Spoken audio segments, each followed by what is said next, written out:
నమస్కారం. ఈ విశ్లేషణలో చేతిరాత వెనుక దాగి ఉన్న అద్భుతమైన కాగ్నిటివ్ సింఫనీ గురించి మనం లోతుగా తెలుసుకుందాం.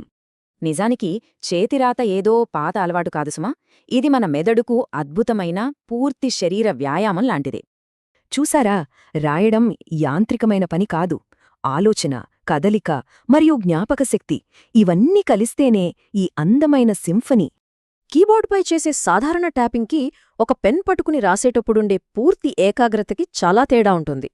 పెన్ను కాగితంపై పెట్టగానే మోటార్ కంట్రోల్, లోతైన జ్ఞాపకశక్తి వ్యవస్థలు మేల్కొంటాయి. మన శ్రద్ధ పూర్తిగా అక్కడే కేంద్రీకృతమవుతుంది. అంటే మెదడు వేగాన్ని ఉద్దేశపూర్వకంగా తగ్గించి మనం నేర్చుకునే విషయాన్ని మరింత లోతుగా, శాశ్వతంగా గుర్తుండేలా ఇది చేస్తుంది.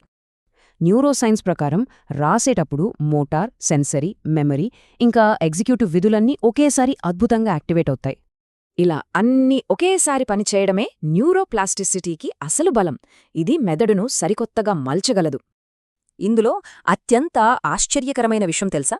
పక్షవాతం నుండి కోలుకునే వైద్య ప్రక్రియలో కూడా ఇది అద్భుతంగా ఉపయోగపడుతుంది.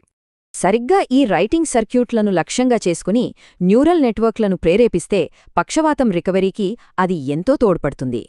సరైన గైడెన్స్తో ఇలా న్యూరల్ నెట్వర్క్లను యాక్టివేట్ చేయడం వల్ల కోల్పోయిన శారీరక పనితీరును మనం తిరిగి పునరుద్ధరించవచ్చు.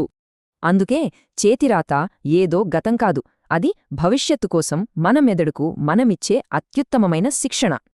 కేవలం డిజిటల్ వేగం కోసం ఈ అనలాగ్ సాధనాలను వదిలేస్తే భవిష్యత్తులో మనం ఇంకెన్ని అద్భుతాలను కోల్పోతామో ఆలోచించండి.